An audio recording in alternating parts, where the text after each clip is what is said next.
Well, good day, viewers. Today we have a 2011 Ford F150 with the EcoBoom, and it's here because of a ticking noise in the engine. The customer describes it as detonation type noise. Just running at an idle, I don't hear any noises, and there's no MIL illumination, but we're going to put a scanner on it and monitor some data parameters while we road test it. It's had at least one of the turbochargers replaced, but we're going to go from here. So this is a new vehicle record. I've never scanned this vehicle before. I hear the electric vacuum pump running. Oh, I need a coffee this morning. Let's do a network code scan and see if there's any codes on anything that would be concerned. Key on, engine off. Thanks, Ford.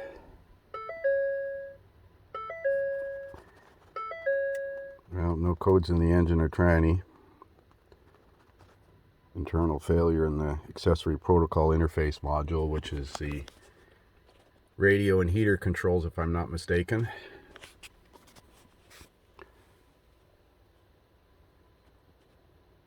Now it may have this anti-theft code due to remote car starter.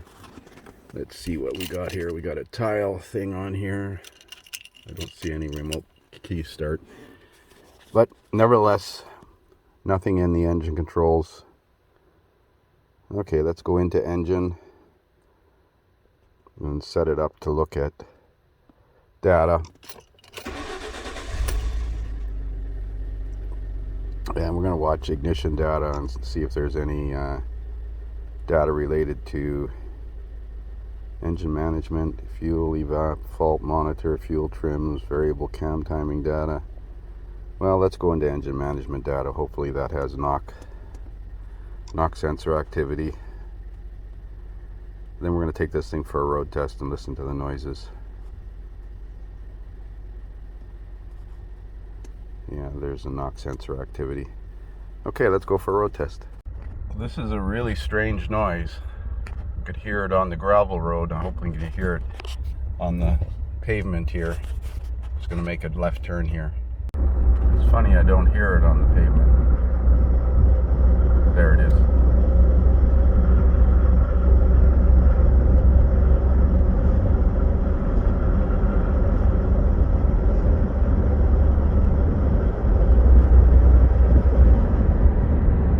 It's definitely engine speed related, load related.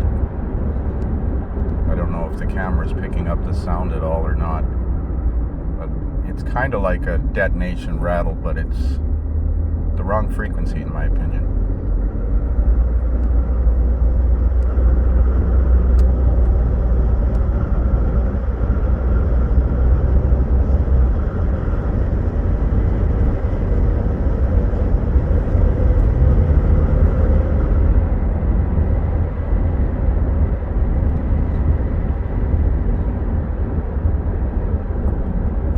That's strange.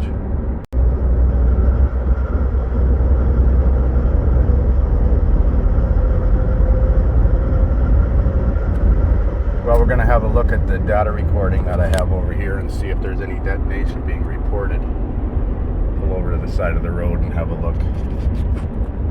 So none of the cylinders reported any kind of combustion knock throughout that entire drive cycle. So I don't think it's a detonation. I think it's a drive accessory or something rattling with just the right kind of frequency, but it's going to be tough to find.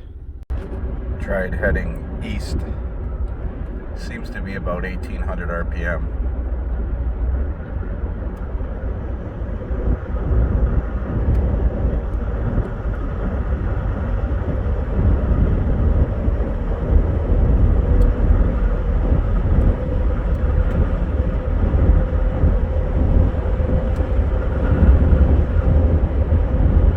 Frequency of the rattle, I'd call it a rattle.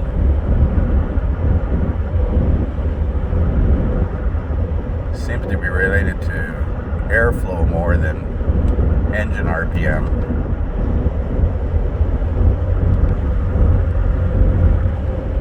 Doesn't show any kind of detonation on the scan tool while it's doing that rattling.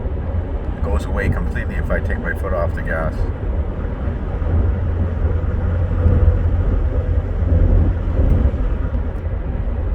I'm going to try it sitting still.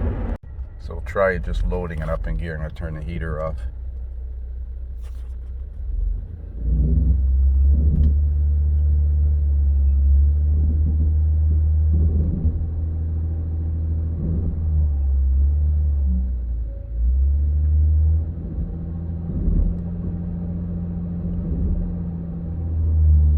Just stall testing the engine with my foot on the brake. It doesn't make the noise.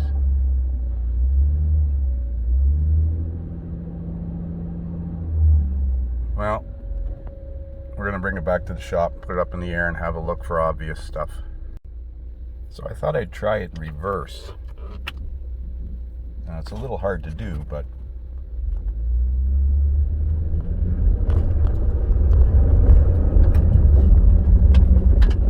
that time it didn't do it. But the last time I went in reverse,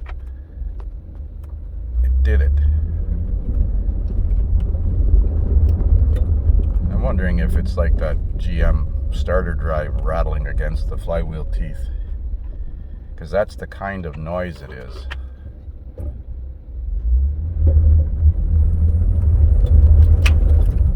No, it didn't do it in reverse that time either. Damn. So we got the truck up in the air and we're having a look-see. I see the shield is missing here, and I notice this metal bracket is close to touching the exhaust counterweight. I wonder, you can see it's been rattling against there. I wonder if that's what we're hearing. That would be silly if that was all it was.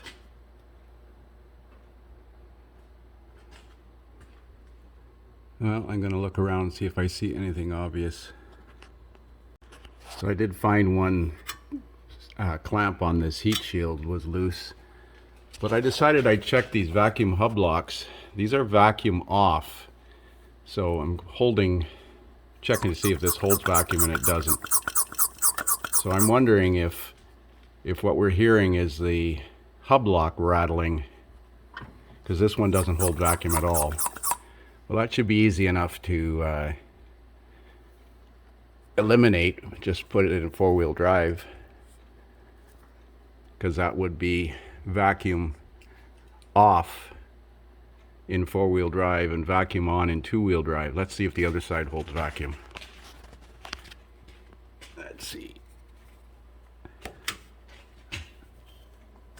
It's a different kind of rattle, that's for sure.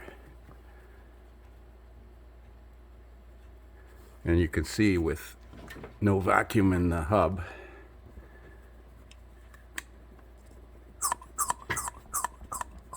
so this side holds, and now it's freewheeling, but the other side is leaking. So I'm going to disable the four-wheel drive hub lock actuators. Definitely needs the one on the left side, maybe even needs the wheel bearing, who knows. Usually it damages the wheel bearing teeth and the sliding collar.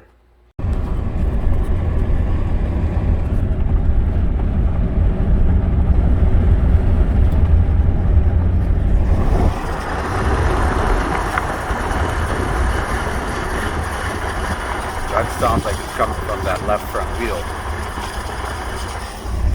Let's try putting in 4 high. Yep, that's it. 4 high with the hub locked, it no longer makes the noise. Let's put it in 2 high again.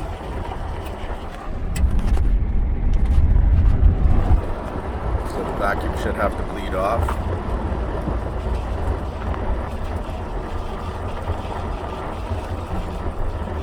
It's probably still engaged.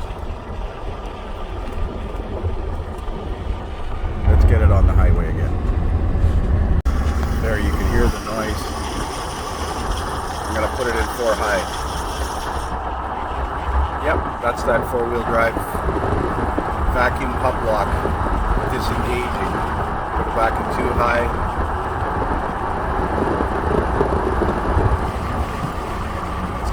come back because the axle hasn't disengaged yet. Well,